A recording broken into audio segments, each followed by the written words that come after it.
اہل منبر جس طرح سے پیش کرتے ہیں وہ کہاں، یعنی کتنا بڑا فرق۔ اب یہ جو میں عرض کر رہا ہوں کہ آپ ایسے ہیبتناک شخصیت تھی، تو اس حوالے سے میں اس بات کی طرف بھی آتا ہوں جس کی طرف آپ نے اشارہ کیا۔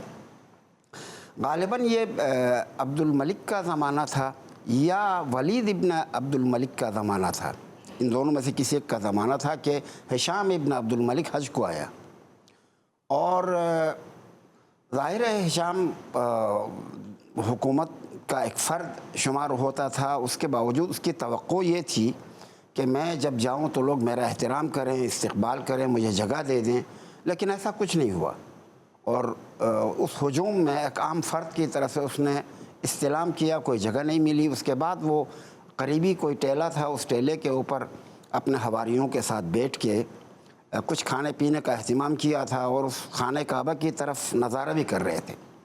دیکھا ایک خوبصورت نوجوان وارد ہوا، اور جب طواف میں آنے لگا تو اس کے سامنے سے حاجی اس طرح سے ہٹ گئے جیسے کائی پانی کے اوپر پھٹ جاتی ہو، یعنی یہ مجمع پھٹ گیا، اور حضرت امام زین العابدین آرام سے طواف کرنے لگے، اور جب استلام کا موقع آیا تو آپ کے سامنے سے سارے لوگ ہٹ گئے، اور امام نے جا کر ہاتھ چھوا اور بوسہ دیا۔ اس حالت کو دیکھ کے اسے اندر سے ایک اپنی اہانت کا احساس ہوا، میں اقتدار میں ہوتے ہوئے کوئی میرا اس طرح سے احترام نہیں کر رہا، یہ کون نوجوان ہے کہ جس کے آتے ہی سارے حاجی اس طرح سے ہٹ گئے اور ان کو جگہ دے دی۔ خود اس نے کہا من ھذا، یہ کون ہے؟ تو قریب میں بیٹھا ہوا فرزدق تھا۔ فرزدق ایک بہت بڑے قادر الکلام شاعر، اور وہ بھی فی البدیہہ بولنے والا شاعر، قریب بیٹھا ہوا تھا۔ اس نے کہا کہ تم اس کو نہیں جانتے ہو، میں اس کا تعارف پیش کرتا ہوں۔ ھذا الذی تعرف البطحاء وطأتہ، وہ ہیں کہ جسے سرزمین مکہ نہ صرف اسے جانتا ہے بلکہ اس کے نقش قدم سے بھی آشنا ہے۔ سبحان اللہ۔ یہ جہاں سے گزرتے ہیں اس کے نقش قدم کو بھی مکہ کی سرزمین جانتی ہے۔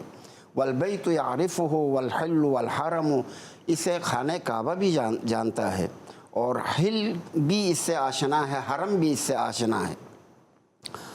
ھذا ابن خیر عباد اللہ کلہم، یہ جتنے بھی عباد اللہ ہیں ان سب میں افضل ہیں۔ ماشاءاللہ۔ ھذا ابن خیر عباد اللہ کلہم ھذا التقی النقی الجود والکرم، یہ وہ تقی ہیں جو نقی بھی ہیں اور جود اور کرم کے بھی مالک ہیں۔ ماشاءاللہ۔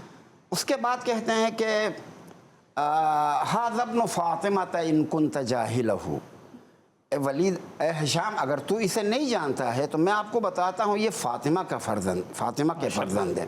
ھذا ابن فاطمہ ان کنت جاہلہ وبجدہ انبیاء اللہ قد ختموا، یہ وہ ہیں کہ جس کے جد کے اوپر تمام انبیاء کی نبوتیں ختم ہو چکی ہیں، خاتم النبیین کے فرزند ہیں۔ اس کے بعد کہتے ہیں کہ وَلَيْسَ قَوْلُكَ مَنْ هَذَا بِظَاہِرِهِ، تمہارا یہ کہنا کہ من ھذا، یہ من ھذا کہنے سے اس کا کیا بگڑے گا، اس کا کیا نقصان ہوگا؟ العرب تعرف من انکرت والعجم، یعنی جسے تو نہیں پہچانتا اسے تو سارا عرب جانتا ہے، سارا عجم جانتا ہے۔ اگر سارا عرب اور عجم اس کو جانتے ہوئے تو نہیں جانتا ہے تو یہ تمہاری جہالت ہے، یہ کوئی اس کی فضل اور شرافت میں کوئی کمی نہیں آئے گی، تمہاری جہل میں اضافہ ہو جائے گا۔ اس کے بعد کہتے ہیں کہ یغض حیاء ویغضى من محابتہ، یہ حیا کی وجہ سے نظریں جھکائے ہوئے رہتے ہیں ہمیشہ، اور دوسرے لوگ اس کی ہیبت کی وجہ سے نظریں جھکائے ہوئے ہوتے ہیں، یعنی اس کے سامنے نظریں اٹھا کے دیکھ نہیں سکتے ہیں، یہ ہیبت ایسی رکھتے ہیں کہ اس کی وجہ سے نظریں جھکائے ہوئے ہیں۔ فلا یکلم الا حین یبتسم، اور اس وقت تک لوگ بات نہیں کر سکتے ہیں جب تک یہ مسکرائے نہیں، یعنی یہ حضرت امام زین العابدین علیہ السلام، اس میں کئی جہتیں ہیں۔ ایک تو امام زین العابدین کی شخصیت باروب ہونا، ایک ہیبتناک شخصیت ہونا، دوسری بات یہ ہے کہ ہشام ابن عبد الملک کا اقتدار میں ہونے کی وجہ سے یہ تصور کہ مجھے سب لوگ پہچانے ہیں، اور مجھے احترام کریں، جبکہ لوگوں کے دل میں بادشاہوں کا احترام نہیں ہوتا ہے، اہل فضل اور اہل علم اور اہل معرفت کا احترام ہوتا ہے۔ یہ سبق بھی ملتا ہے ہمیں، یعنی انسان کو چاہیے کہ وہ اہل فضل بن جائے تو لوگ خود بخود اس کا احترام کرتے ہیں۔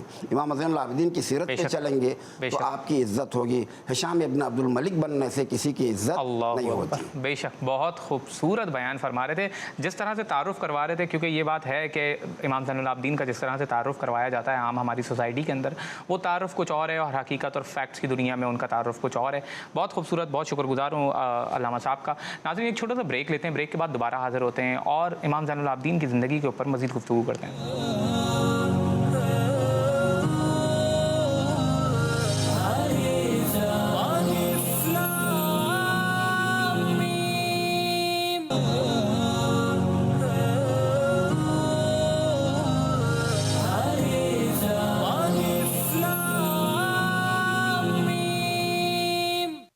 السلام علیکم ناظرین، پروگرام میں ایک بار پھر خوش آمدید۔ آج 25 محرم الحرام کی مناسبت سے امام زین العابدین کی شہادت کے حوالے سے گفتگو ہو رہی ہے۔ ہمارے ساتھ ملک کے نامور اسلامک اسکالرس موجود ہیں اور آج ہم نے خاص طور پر پروگرام میں مدعو کیا ہے، ملک کے نامور اسلامک اسکالر ہیں، کسی بھی تعارف کے محتاج نہیں ہیں، مفتی فضل ہمدرد صاحب۔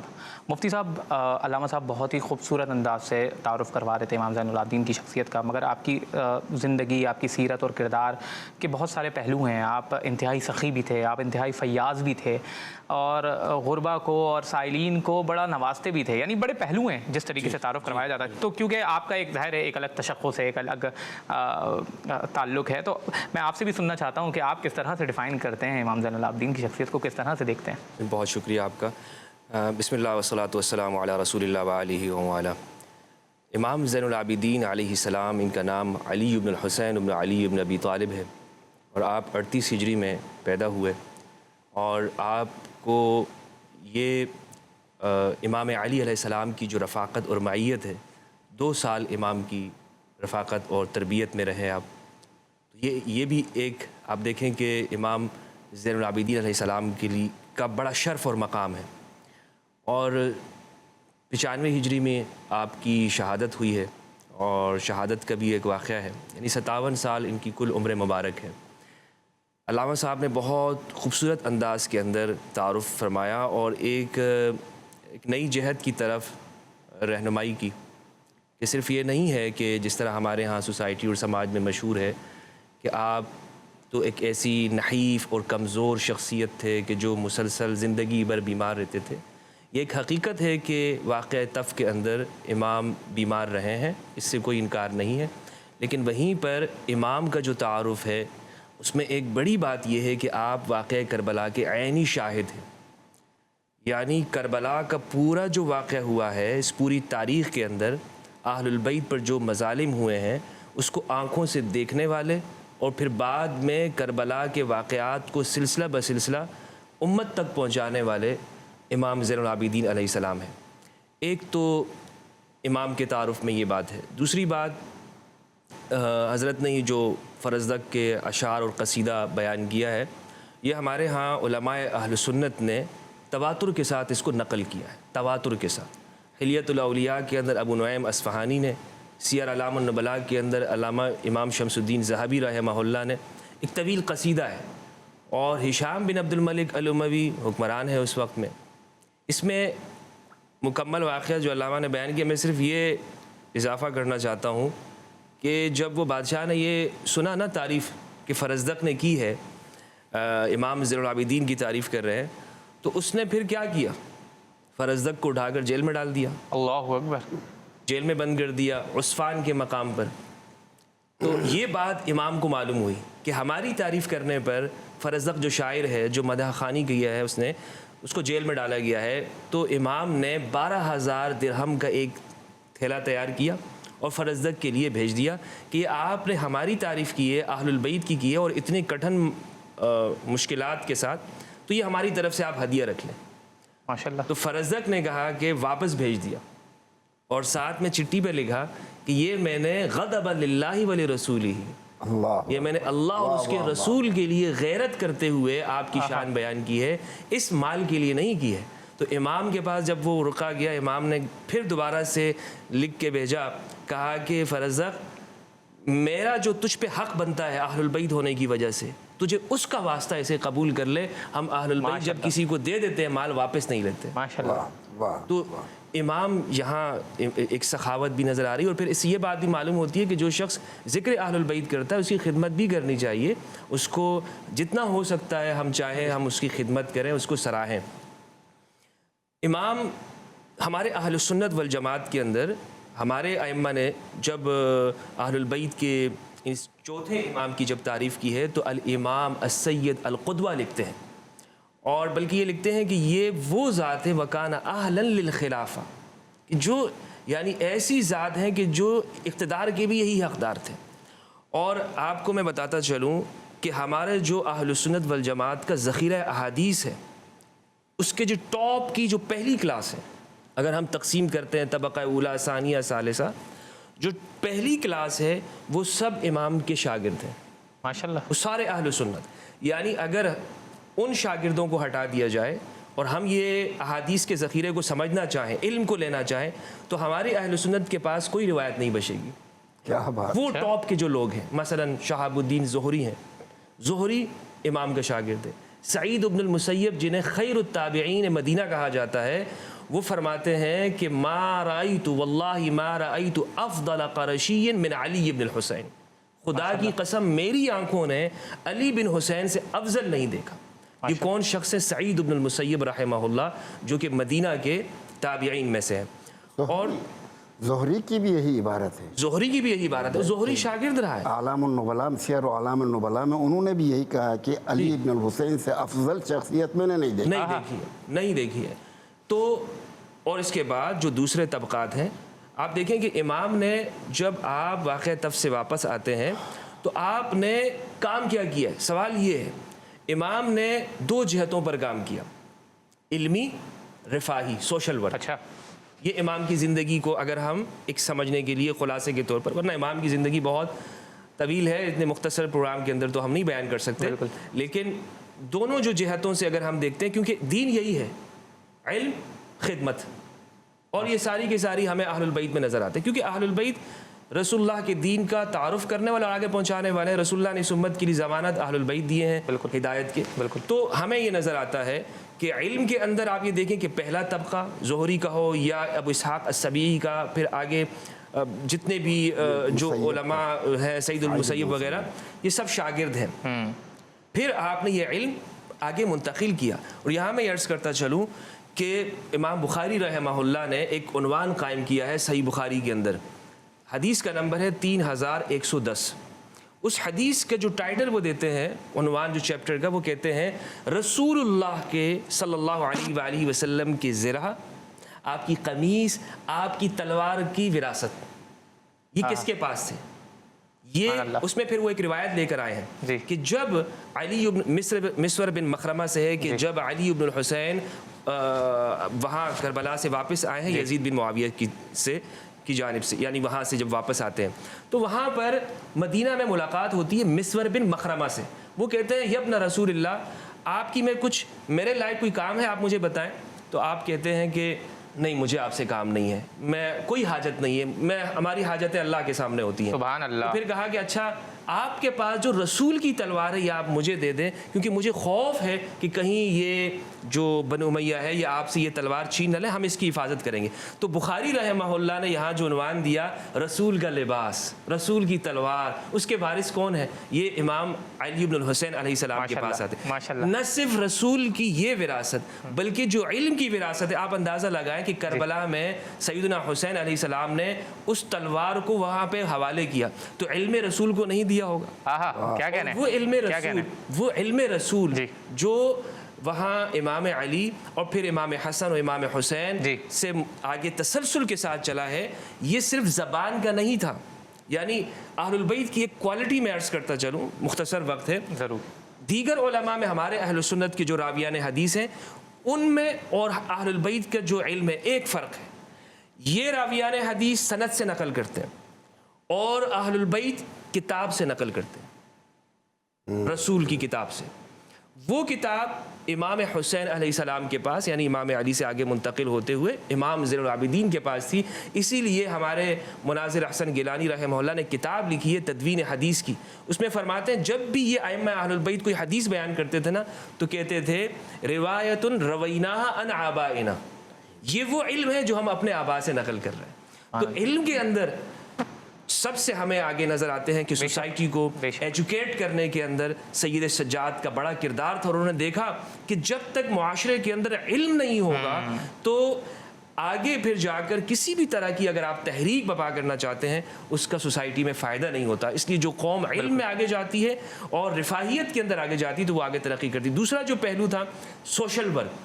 سوشل ورک جو امام کا تھا اللہ اکبر. آپ ایسا سوشل ورک کرتے تھے کہ جس میں یعنی آپ جس مقام کے اوپر ہیں. ابو نعیم اصفہانی کہتے ہیں کہ جب آپ کا وصال ہوا آپ کے جسم اطہر کے اوپر دیکھا گیا تو اس میں گڈھے پڑے ہوئے تھے, رسیوں کے نشانات تھے. کیوں؟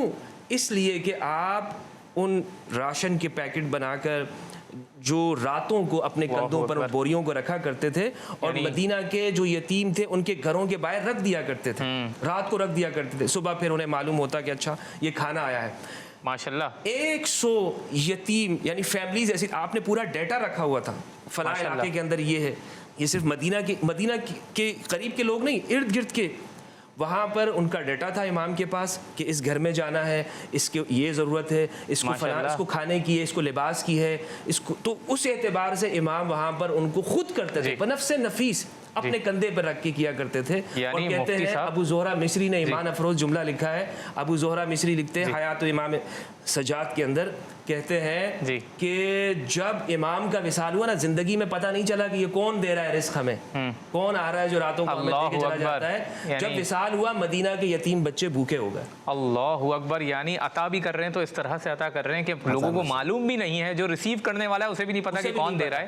اور بعد میں پتہ چلا کہ اچھا آج گھر میں کھانا نہیں آیا اس لیے کہ مدینہ میں رسول کے نواسے کی. یعنی کیا تصور. ایک تو علامہ صاحب نے بہت خوب یہ اشارہ کیا کہ ایک تو تصور ہمارے ذہنوں میں ہے جو ہمارے خطیب جس طرح سے بیان کرتے ہیں کہ جیسے کوئی نعوذ باللہ کوئی پیسو شخصیت تھے, وہ گھر سے شاید باہر نہیں نکلتے تھے, کسی کام میں مشغول نہیں ہوتے تھے. یہاں پہ اصل جو فیکٹس ہیں وہ یہ ہیں کہ وہ کس طرح سے ایکٹیولی انگیج کرتے تھے اپنے آپ کو سوشل ورک کے اندر بھی, کس طرح سے سخاوت اور فیاضی کا مظاہرہ کرتے تھے. یعنی یہ وہ کام ہے, یہ وہ کردار ہے جو ہمیں جس سے بہت زیادہ سیکھنے کی ضرورت ہے. ناظرین ایک چھوٹا سا بریک لیتے ہیں, بریک کے بعد دوبارہ حاضر ہوتے ہیں.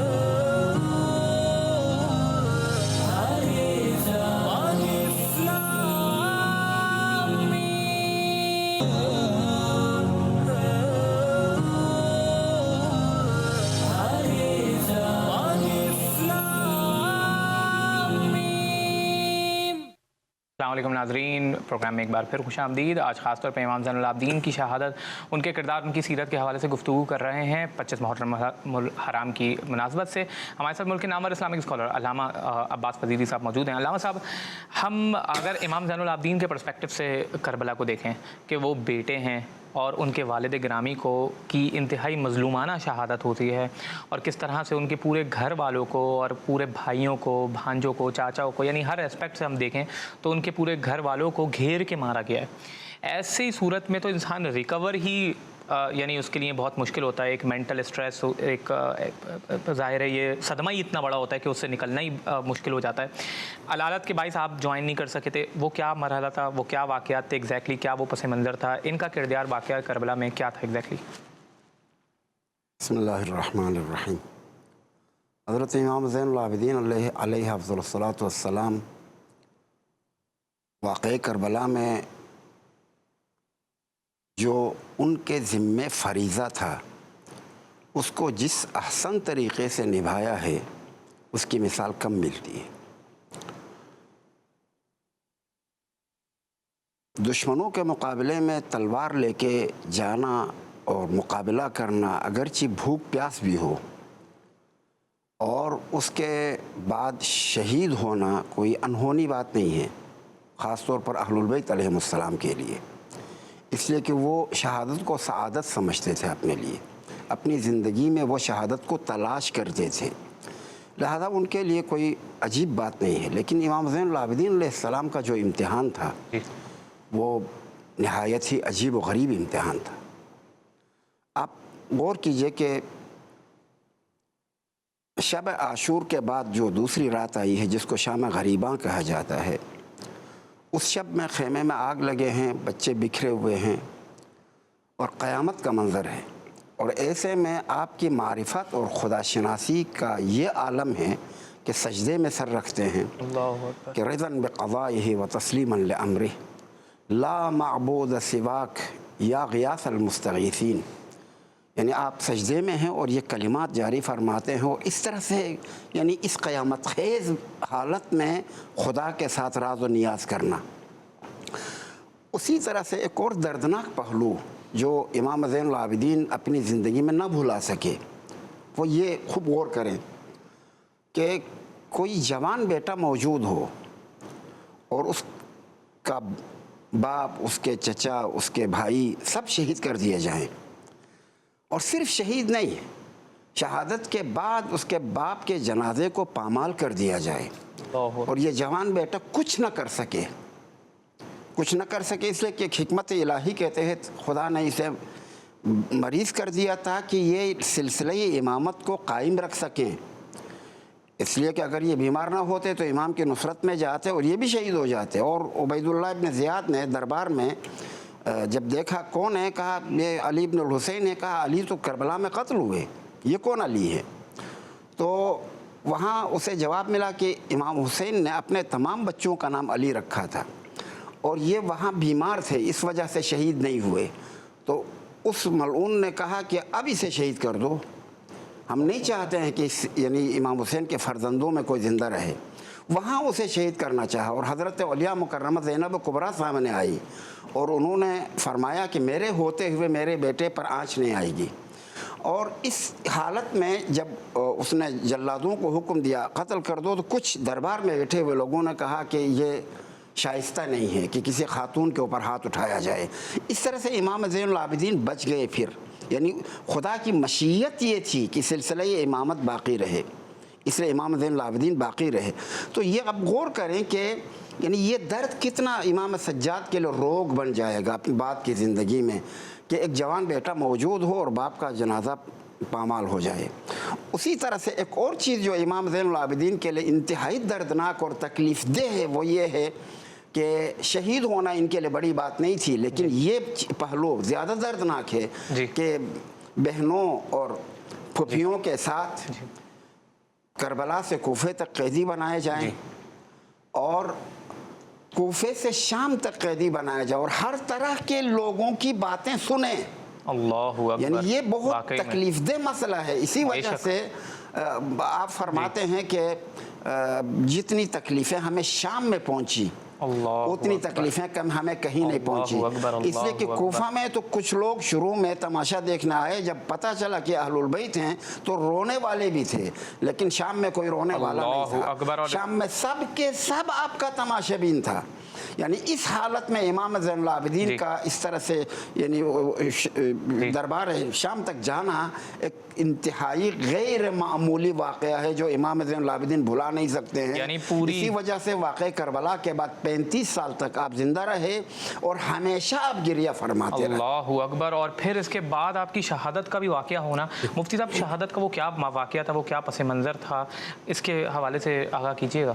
جی، امام علی بن الحسین علیہ السلام، ان کو ولید بن عبد الملک کے دور میں کہا جاتا ہے کہ ان کو زہر دے کر شہید کیا گیا۔ دیکھیں اس وقت میں ایک ایسے ذات سے، ایک ایسی شخصیت سے کہ جو علمی مرکز قائم کیے ہوئے مدینہ کے اندر لوگوں کی علمی، فکری اور سماجی تربیت کر رہے ہیں، سوشل ورک کر رہے ہیں، کسی سے کیا خطرہ ہو سکتا تھا؟ اور یہ اہل البیت ایسے ہیں کہ ان سے تو یہ تو دنیا بھر کے جتنے بھی انسان ہیں بلا رنگ، نسل، مذہب کے، تفریق کے، سب کی خدمت کر رہے ہیں، انسانوں کی خدمت کر رہے ہیں۔ ایک واقعہ یہ ہے کہ جو دشمن ہیں مروان، ان کو پناہ دینے والے، جب مدینہ سب ان کا مخالف ہو گیا تو کہیں پر اسے پناہ نہیں مل رہی تھی، وہ امام کے پاس آیا۔ یہ وہ ہستیاں ہیں کہ جو اپنے دشمنوں کو بھی پناہ دیتے ہیں۔ تو اندازہ لگائیں کہ ان کو پھر شہید کیا گیا، اور یہ تو ایک تاریخ ہے، نہ صرف امام کو بلکہ امام کی آگے آنے والی جو نسل ہے، زید شہید ہیں، پھر ان کے جو پورا ایک تسلسل ہے، جتنی قربانیاں اس امام نے آگے پھر دی ہیں، ان کی نسل نے دی ہیں، تو یہ ہمیں صرف کربلا تک بات ختم نہیں ہو جاتی، اس سے آگے بھی چلتی ہے۔ ہمارے ایک مورخ ہیں ابو حنیفہ الدینوری، انہوں نے لکھی ہے التاریخ الطوال. وہ بڑا واقعہ عجیب، انہوں نے ایک جملہ لکھا ہے. وہ کہتے ہیں کہ یہ جب کربلا ہو گیا نا، اور یہ جب ائمہ اہل البیت اور اس خانوادے کے یہ جو 72 سروں کو لے جایا گیا اور اس طرح ان کے سروں کو پھینکا گیا، اور وہ ساری مظلومیت اور اس واقعے کو منظر کشی کرنے کے بعد وہ ایک جملہ لکھتے ہیں، جس جملے نے مجھے تو کم از کم میرے دل کو، میرے ایک یوں سمجھ لیں کہ ہلا کے رکھ دیا. وہ کہتے ہیں کہ ابھی رسول کو گزرے ہوئے 50 سال ہوئے تھے. اللہ اکبر. ابھی خاتم النبیین ان کو گزرے ہوئے 50 سال ہوئے تھے کہ یہ سب کچھ ہوا ہے. تو اس کی گہرائی کو دیکھیں، سمجھنے کی کوشش کریں کہ یہ کیا سب کچھ ہوا. امام زین العابدین علیہ السلام وہ اس بات کا بھی تعارف کرتے ہیں کہ انا ابن، میں بیٹا ہوں، انا ابن الذی قتل صبرا وکفا لی بذلک فخرا، میں اس کا بیٹا ہوں کہ جنہیں گھیر کے قتل کیا گیا. اللہ اکبر. اور میرے لیے فخر کی یہی بات ہے کہ میرا تعارف یہی ہے. اسی لیے امام نے آگے جا کر کربلا کو زندہ رکھا، اور خود بھی آپ شہید ہوئے اور آپ کی اولاد اطہار کو بھی شہید کیا گیا. اللہ اکبر. ماشاءاللہ بہت ہی خوبصورتی کے ساتھ آپ نے بیان فرمایا ہے، جس طرح سے ان کی شخصیت کے مختلف پہلوؤں کے اوپر روشنی ڈالی ہے اور ہم سب کی رہنمائی کی ہے، خاص طور پہ کیونکہ یہ وہ تصورات تھے جو کچھ غلط تصورات بھی ہمارے ذہن میں امام زین العابدین کے حوالے سے تھے، اور یہ وہ تصورات ہیں، یہ وہ فیکٹس اینڈ فگرز ہیں ان کے حوالے سے جو ہمیں معلوم ہونی چاہیے. آخر میں بس سم اپ یہی کروں گا کہ عالم اسلام کی یہ ایک ایسی شخصیت ہے، ایک ایسا سرمایہ ہے کہ جس سے ہمیں بہت کچھ سیکھنے کی ضرورت ہے کہ ان تمام مصائب اور ان تمام چیزوں کے باوجود وہ بندگی کا شعار ہیں، وہ تقوی و زہد کا شعار ہیں، وہ سوشل ورک کرتے ہیں، وہ صدمے میں نہیں پڑتے. یعنی ان تمام مصیبتوں کے باوجود ہم ان کا کردار ایسا دیکھتے ہیں کہ انتہائی پرو ایکٹیو شخصیت، اور وہ رد عمل میں نہیں آتے. عام طور پہ اگر کسی کے ساتھ کوئی غلط ہو جاتا ہے، کسی ریاست میں غلط ہو جاتا ہے، تو وہ لوگ رد عمل میں آ جاتے ہیں اور وہ مختلف قسم کی ایسی ایکٹیویٹیز میں جاتے ہیں جس کی وجہ سے لوگ پھر ان سے نفرت کرنے لگتے ہیں الٹا. مگر یہ وہ کردار ہے کہ جس سے آج 1400 سال کے بعد بھی ان کی تعریف میں پروگرامز ہم کر رہے ہیں، اور علماء دین ان کی تعریف میں، یعنی پروگرام کا وقت ختم ہو گیا ہے مگر کانٹینٹ اتنا زیادہ ہے، میں ان کو روک کے اپنی طرف لے کر آ رہا ہوں. We are running out of time, اور پھر کسی نئے موضوع کے ساتھ آپ کے سامنے حاضر ہوں گے. تب تک کے لیے اپنے میزبان ولی شیخ کو دیجیے اجازت.